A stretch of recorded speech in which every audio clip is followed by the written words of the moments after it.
Bonjour Shmuel. Bonjour Shmuel aussi. Eh oui, je m'appelle Shmuel. Eh oui, tu t'appelles Shmuel. Bon, on va pas compliquer les choses, je m'appelle Gilbert aussi. Ok Gilbert. C'est parti. Donc, pile poule numéro 12, nous avons fermé le livre Bereshit, nous ouvrons le livre de Shemot. Ouais. Une grande chose se passe, c'est que la relation entre Dieu et l'homme est totalement différente. On va le voir à travers le buisson ardent. Ouais. Tu vas nous révéler des choses assez extraordinaires. J'espère. Qui sont, je dirais, qui va mettre le feu à nos pensées, Au buisson. quelque part. Ouais. Alors, effectivement, on parle du buisson ardent. Je rappelle, Moshe est dans le désert et il voit au loin du feu dans le buisson. Il s'approche et il voit effectivement un buisson qui a pris feu et il ne se consume pas. Et suite à cette image, Dieu va se révéler, il va lui dire « Enlève tes chaussures, Shal Na'alecha, enlève tes chaussures, tu te trouves dans un endroit très kadosh, ça. » Et après, il va se révéler à lui dire « Écoute, il est temps d'aller sauver tes frères qui souffrent en Égypte. » Et cette image-là va rester dans les mémoires comme la révélation de Dieu à Moïse et pour la première fois au peuple juif en tant que peuple qui est en train de se constituer. Et c'est l'image qui va rester dans la mémoire collective. Et cette image-là, quand même, on a du mal à la cerner, à la comprendre. Même les commentaires eux-mêmes, ils ont du mal à comprendre pourquoi aller dans une exagération d'une image assez surnaturelle et improbable. Okay, beaucoup de prophètes ont eu déjà Yaakov avec l'échelle ou même les ossements asséchés. Il y a plein d'images qui sont des miracles, effectivement, mais ils sont encore logiques. Un miracle qui est cohérent. Là, c'est un buisson qui consume et qui se consume pas. On a du mal à comprendre pourquoi aller dans une caricature assez improbable. D'ailleurs, Rashi lui-même va sur cette paracha se taire. C'est-à-dire, pratiquement, il ne va même pas expliquer. Certains commentaires vont expliquer, mais Rashi lui-même, il va pas expliquer pourquoi le choix de cette image, contrairement à chacune des images de tous les prophètes, qui a une explication en long, en large. Là, il y a un silence. Je pense que ça cache quelque chose de beaucoup plus profond dans cette image du buisson ardent.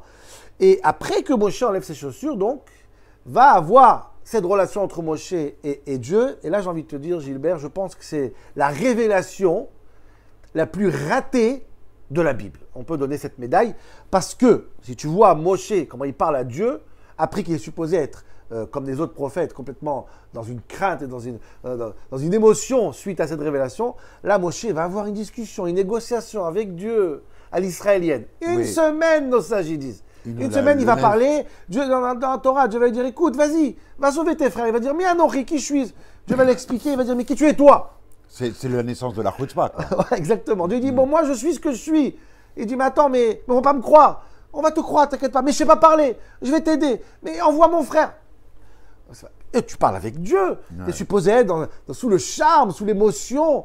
Il y a une indifférence et un froid qui on a du mal à s'inspirer de cette relation d'un prophète avec son Dieu qui est supposé être la relation par excellence, l'archétype de la révélation divine à un homme.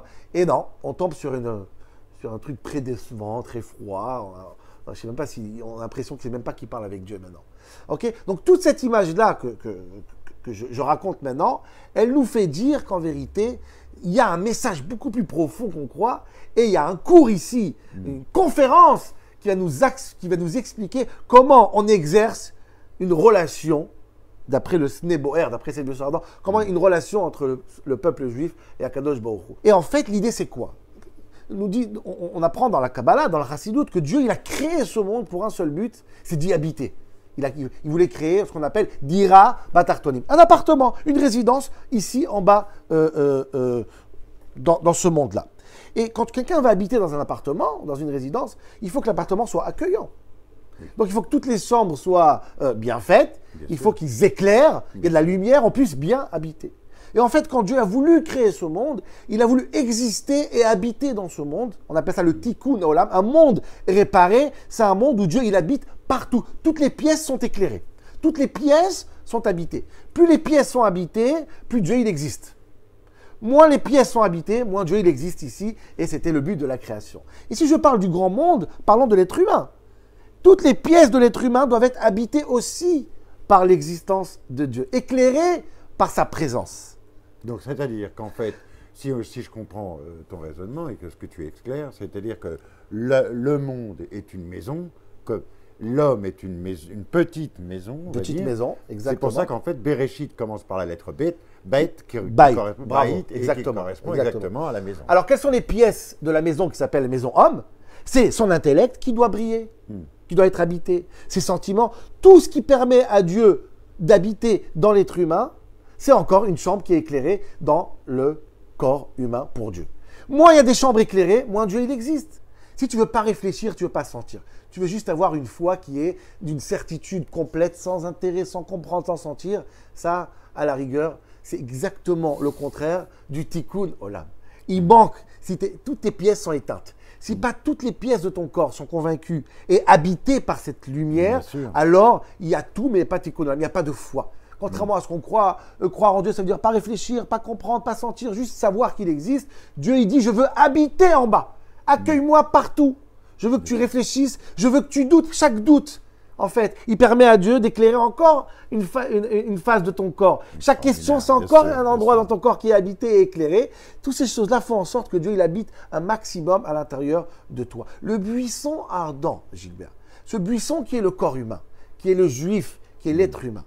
Et ce feu qui est Dieu, la Neshama, la divinité, le buisson, il faut qu'il résiste, il ne faut pas qu'il soit consumé. S'il est consumé, il n'est pas habité. Soit on est habité, soit on est consumé. Pour être habité, il faut ne pas être consumé, c'est-à-dire être résistant. Moshe, il résiste à Dieu. Pourquoi il résiste? Chaque fois qu'il pose une question, il permet à Dieu d'exister dans une autre phase de sa personnalité. Plus on résiste, plus on est habité.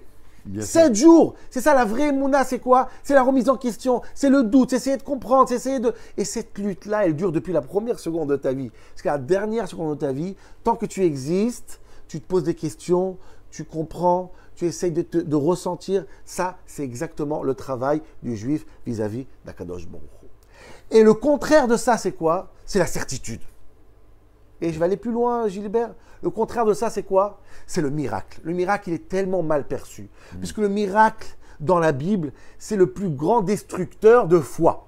Ah, c'est fou ce que je dis. Oui, mais si tu vois dans la Bible, chaque fois qu'il y a Dieu, il va faire un miracle, c'est-à-dire il va consumer l'être humain. Parce que quand il y a un miracle, qu'est-ce qui se passe?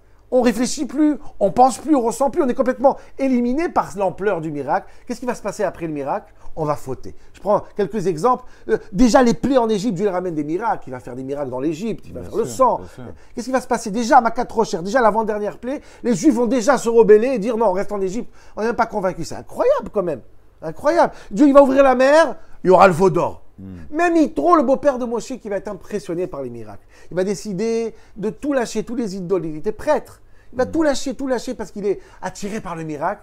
Mais quand il va marier sa fille avec Moshe, le Balatorim va nous dire que la première condition qu'il va faire à Moshe, enfin une des conditions, c'est que le premier fils qui va naître, il veut qu'il soit Komer l'Avodazara, un idolâtre. Comme si que les miracles. Pourquoi? Parce que quand il y a un miracle, quand il y a un miracle, on est comme dans le monde là-haut. Où là-bas, il y a des certitudes totales et on est des anges, il n'y a pas des êtres humains. Or, en bas, l'être humain, il doit résister pour comprendre. Il doit résister pour accueillir un maximum d'aspects de sa personnalité, l'existence et la lumière d'Akadosh Baruch Hu. Tu comprends? Donc, la certitude, c'est le contraire du tikkun olam. Le miracle, il n'a pas pour but de créer la foi. Un homme qui a une foi sur Dieu qui est basée sur la révélation, sur le miracle, sur le mystique, ça ne tient pas. Ça amène au veau d'or. La vraie relation, c'est une relation qui prend du temps. La galère, le temps, l'explication, le doute, la marche arrière, la marche avant. Comme Moshe a résisté à Dieu, l'homme, toute sa vie, il résiste. Et plus il résiste, plus il est habité par l'existence de Dieu. Et Dieu, il dit à Moshe, enlève ta chaussure. C'est quoi la chaussure en hébreu? Na'al. Na'al, c'est la chaussure. Na'al, c'est Neila. La certitude, la fermeture. Gan Na'ul. Khatoum. Comme quelqu'un, il est pas ouvert au dialogue. Il n'est pas ouvert au doute. Il n'est même pas ouvert au questionnement. Il est fermé. Il est sûr. Alors, qu'est-ce qui se passe? Alors là, il a un blocage complètement vers le Sneboer, vers le buisson ardent. La porte vers le buisson ardent, c'est enlève tes chaussures. Enlève les certitudes. Le monde de la certitude, c'est un monde après la mort. Après 120 ans, on monte là-haut. Là-bas, les anges, quand on est là-haut, tout le monde est sûr sur l'existence de Dieu. En bas, la vie du juif, c'est un long chemin qui se construit toute une vie. Et ça peut expliquer, entre parenthèses, une Gemara très intéressante dans Brachot, la Gemara des rêves. On en a parlé plusieurs fois de cette Gemara, de tous les rêves. Là-bas, la Gemara dit, si quelqu'un il rêve d'un proche de lui qui vient le visiter à la maison. Est-ce que c'est bon signe ou pas? Ton père est décédé, ton grand-père, il vient te visiter. Bon signe ou pas? Gemara dit oui, si Mani fait bon signe. Et si monsieur qui vient te visiter, ton papa ou ton grand-père, il se met à table avec toi, c'est un très bon signe aussi, tout va bien. Par contre, il emporte des choses avec lui quand il part, là c'est compliqué. Tout ce qu'il va prendre, c'est bien, à part une seule chose. S'il prend des chaussures, c'est très mauvais signe, la Gemara elle dit. Très grave. Pourquoi? S'il prend des chaussures avec lui, c'est-à-dire qu'il va emporter quelqu'un, Dieu nous en préserve, de la famille qui va mourir. Et pourquoi? L'explication elle est simple. Puisque les chaussures, la certitude, elle existe seulement dans un monde futur, dans un monde des morts, dans le monde des Neshamot. Là-bas, on est sûr. Quand il prend des chaussures avec lui, ça veut dire quoi? Il prend quelqu'un vers le monde de la chaussure, j'ai envie de dire, ou le monde où là-bas, tout est clair, il n'y a pas de travail, il n'y a pas de tentation, il n'y a pas de cervelle, c'est un monde de feu et tout est consumé.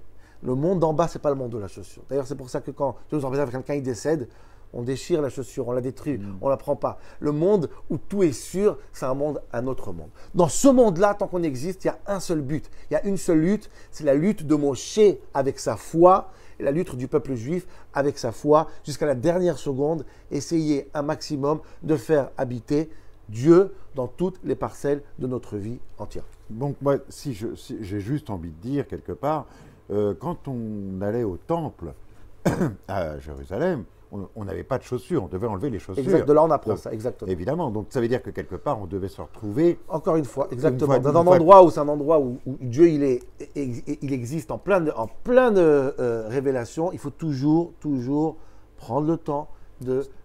C'est pareil pour Kippour, quand on va à Kippour exact. Et qu'on ne doit pas porter des chaussures en cuir, parce que on allait au temple de la même manière. Exactement. Donc, je peux conclure un petit peu ce pile-poule en disant, c'est les soldes, mais évitez quand même les chaussures. Voilà. Merci à vous. Au revoir.